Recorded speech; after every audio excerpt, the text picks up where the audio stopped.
예, 반갑습니다. 오늘은 세례교육 첫 번째 교재를 가지고 공부해보는 시간을 가져보도록 할 텐데요. 이 책을 아마 다 받으셨을 것입니다. 이 책의 1과부터 오늘 천천히 시작해 보도록 하겠습니다. 먼저 차례를 보시면은 1과 하나님은 어떤 분이신가 가장 중요한 문제죠. 그리고 두 번째 2과는 인간은 어떤 존재인가, 3과 예수 그리스도는 어떤 분입니까? 4과 교회는 무엇입니까? 세례교인의 교회 생활은 어떠해야 합니까? 세례교인의 삶은 어떠해야 합니까? 이렇게 순서대로 교재가 나와 있습니다. 맨 첫 번째, 가장 중요한 문제라고 할 수가 있겠죠. 하나님은 누구이신가? 그 부분을 한번 보도록 하겠습니다. 자, 첫 번째 10페이지 교재를 보시면은 마음 열기 이렇게 돼 있는데 이 내용은 아마 집에서 각자 읽어보시면 될 것 같습니다. 옆으로 넘어가서 11페이지 보시면 성경 속으로 이렇게 되어 있는데 그 부분을 같이 한번 읽어보시죠. 신앙생활을 잘 한다는 것은 무엇을 의미할까요? 어떤 사람들은 교회에 잘 다니는 것이 신앙생활을 잘 하는 것이라고 합니다. 이 말은 반은 맞지만 반은 틀린 것입니다. 우리가 믿음을 가진다, 신앙생활을 한다고 할 때에 가장 중요한 것은 우리가 믿는 대상인 하나님이 어떤 분인지를 바로 아는 것입니다. 우리가 믿는 대상이 분명하지 않으면 우리의 신앙은 사상누각에 불과합니다. 그러면 하나님은 어떤 분입니까? 네, 우리가 무엇을 믿고 어떻게 사는지 그것이 가장 중요한 문제인데, 첫 번째로 무엇을 믿는가? 하나님을 믿는데 하나님은 어떤 분이신가? 첫 번째 문제입니다. 갈로해서 뭐뭐로 존재하시는 분입니다. 이렇게 되는데 정답이 무엇일까요? 바로 밑에 줄에 보시면 정답이 나와 있습니다. 삼위일체로 존재하는 분이시다. 성경은 하나님의 존재에 대해 삼위일체로 말씀을 하십니다. 삼위일체란 하나님이 성부, 성자, 성령 이렇게 세 가지 위격 또는 인격으로 존재하시면서 동시에 한 분이시다라는 것을 의미합니다. 사실 이 말이 논리적으로 수학적으로는 설명이 불가능하죠. 세상 사람들은 1 더하기 1 더하기 1은 3이 아니라 1이다라고 가르치는 것이 기독교라고 하면서 우스갯소리로 얘기하기도 하는데, 사실은 그렇게 논리적으로 설명하는 것은 불가능합니다. 많은 사람들이 이 삼위일체를 이성적으로 논리적으로 해석하려고 또 이해하려고 노력을 많이 해왔습니다. 그러나 다 실패했죠. 그래서 그러면 성경이 얘기하는 것이 무엇인가? 성경은 무엇이라고 말씀을 하시는가? 밑에 초록색 부분에 말씀을 보시면 괄호 이렇게 비워져 있는데 정답을 다 넣어서 같이 한번 읽어보도록 하겠습니다. 꼭 이 말씀은 성경을 찾아보시면서 읽어보시면 더 큰 도움이 되실 거라고 생각이 듭니다. 성경은 삼위일체 하나님에 대해서 어떻게 말씀하고 있습니까? 예수께서 세례를 받으시고 곧 물에서 올라오실새 하늘이 열리고 하나님의 성령이 비둘기같이 내려 자기 위에 임하심을 보시더니 하늘로부터 소리가 있어 말씀하시되 이는 내 사랑하는 아들이요 내 기뻐하는 자라 하시니라. 마태복음 3장 16절에서 17절까지의 말씀이 되겠습니다. 자, 첫 번째 괄호에는 예수, 그리고 두 번째는 성령, 그리고 세 번째 괄호에는 아들, 이렇게 답이 되겠습니다. 사실 요 구절이 성부, 성자, 성령이 한 번에 출연하시는 세 가지 위격이 한 번에 나오는 그런 중요한 구절이 되겠습니다. 예수께서 할 때 성자 예수님 나오고, 하나님의 할 때 성부 나오고요. 그 다음에 성령 이렇게 나오죠. 그리고 마지막 괄호에는 내 사랑하는 아들이다.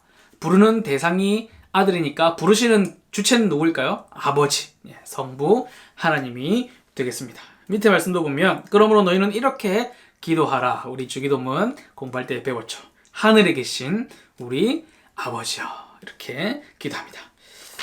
다음 페이지로 넘어가셔서요, 두 번째 챕터를 보시면 삼위 하나님을 아는 또 하나의 길은 우리의 신앙 고백입니다. 역시나 우리가 사도신경 신앙 고백을 배우면서 나누었던 내용인데요.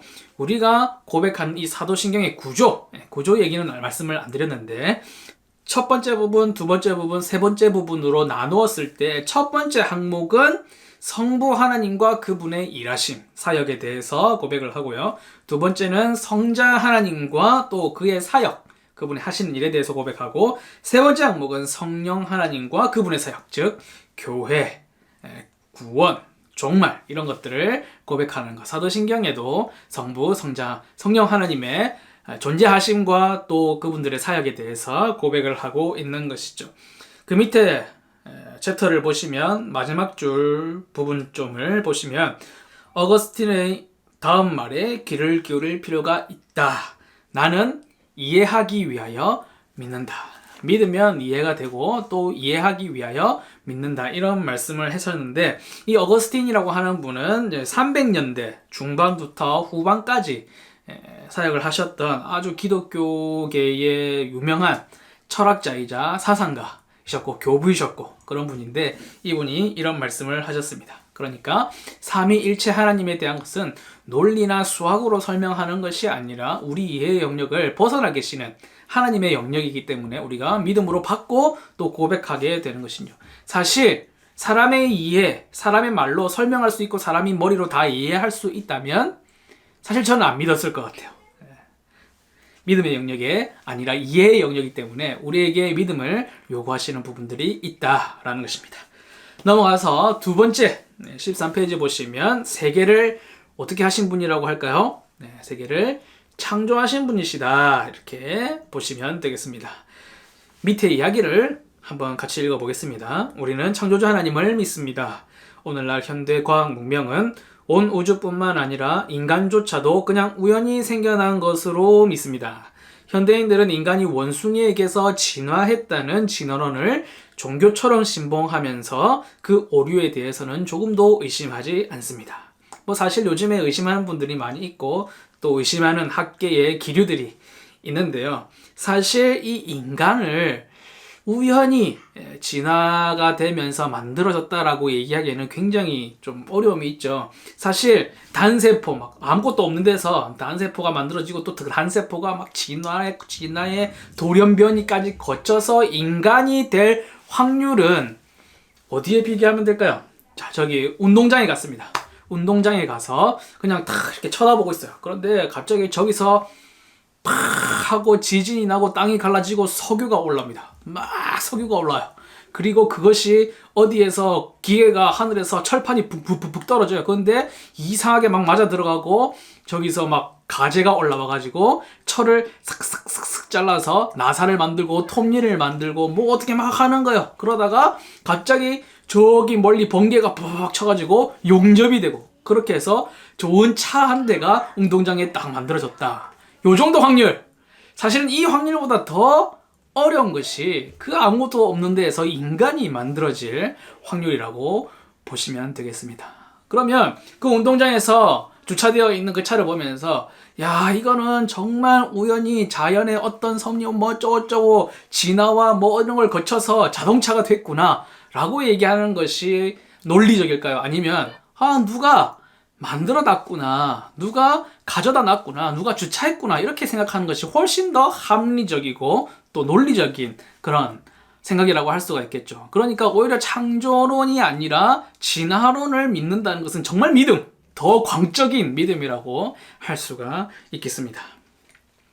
성경은 이 사실에 대해서 어떻게 말씀합니까? 녹색 부분을 말씀을 보면요. 창세기 1장 1절 성경의 가장 중요한 부분이기 때문에 중요한 내용이기 때문에 성경 맨 첫 부분에 기록한 말씀 태초에 하나님이 천지를 창조하시니라. 이것이 안 믿어지면 그 뒤에 이야기가 아무리 다른 것이 이해된다고 할지라도 공허한 것에 불과하기 때문에 하나님께서 이 세상을 창조하셨다는 것을 믿는 것이 굉장히 중요한 부분이 되겠습니다. 골로새서 1장 16절 말씀도 있는데요. 같이 한번 보도록 하겠습니다.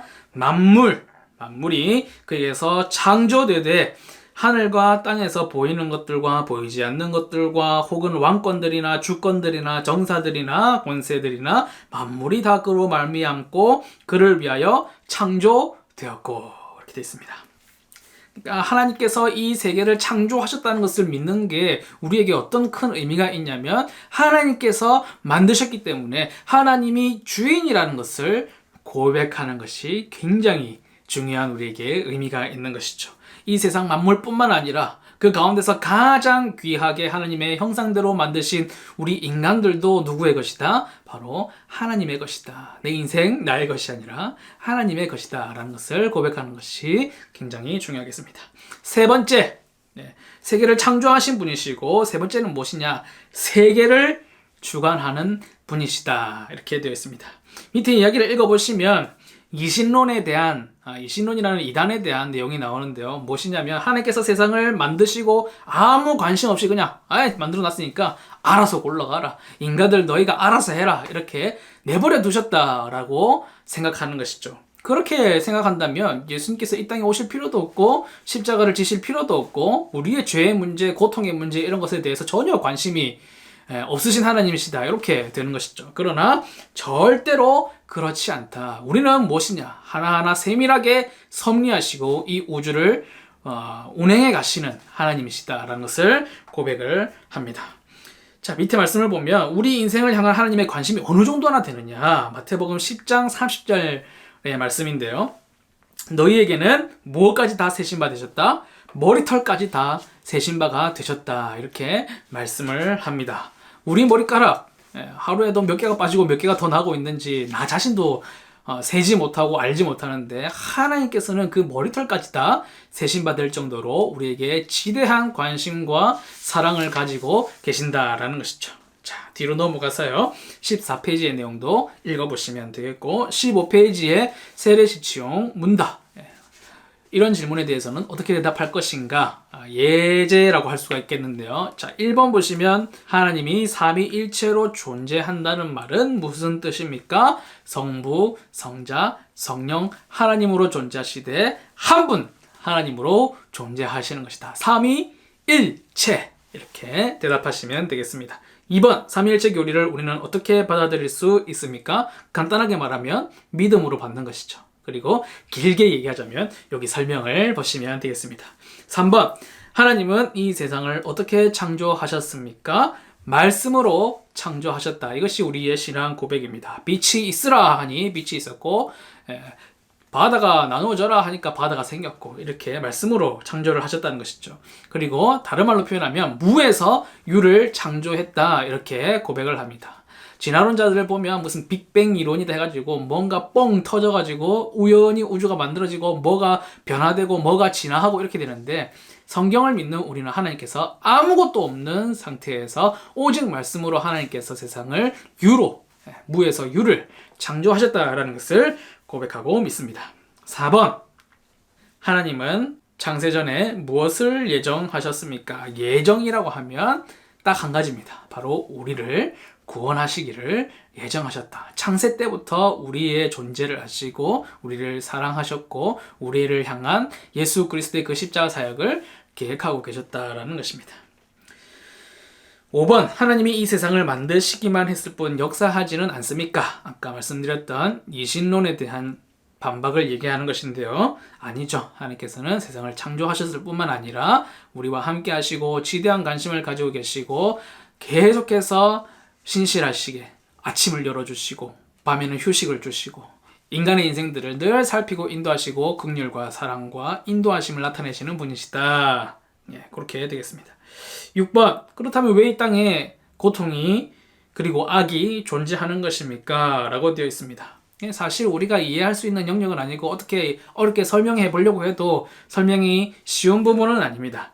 밑에 설명을 읽어보시면 이제 그 내용들에 대해서 아실 수 있겠지만 간단하게 말해서 그러면 고통과 악을 없애려면 어떻게 하면 되느냐?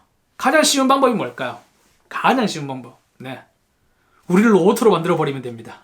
아무 생각도 할 수 없고 그냥 시키는 대로 할 수밖에 없는 로봇처럼 만드는 것이죠. 자유의지라고 얘기하는데 자유의지를 박탈하면 됩니다. 그러면 악도 없고 고통도 없고 어려움도 없고 전쟁도 없고 아무것도 없습니다. So easy. 매우 쉬운 방법은 우리에게 자유의지를 없애버리는 것이죠. 그러나 만약에 하나님께서 우리를 버튼만 누르면 I love you, I love you 이렇게 얘기하는 그런 곰 인형처럼 만드셨다면 아무런 의미가 없겠죠. 사실 우리가 그것을 보면서 굉장히 사랑을 느끼고 그렇게 하진 않지 않습니까? 우리가 사랑하도록 영광 돌리도록 하나님께 의지하도록 존재 지음을 받았기 때문에 우리가 의지로 선택하여서 하나님께 영광 돌리고 하나님께 사랑을 고백할 때에 진정 하나님께서 기뻐하시죠. 그렇기 때문에 우리에게 자유의지를 주셨는데 그 자유의지를 우리가 잘못 이용하여서 죄에 빠지게 된 그런 이야기들은 다음에 계속해서 나오겠습니다. 7번 성령님은 누구이시며 하시는 일은 무엇입니까? 이렇게 설명을 보시면 나와 있지만 간단하게 제가 한마디로만 말씀을 드리면 성령 하나님은 성자 예수님을 통하여 성부 하나님을 믿도록 하여 주십니다. 성령님은 우리의 마음속에 우리의 영혼 속에 거하시면서 예수 그리스도를 믿고 받아들이고 고백하게 하시고 그를 통하여 하나님을 믿고 하나님을 더 깊이 알아가도록 인도하신다라는 것입니다.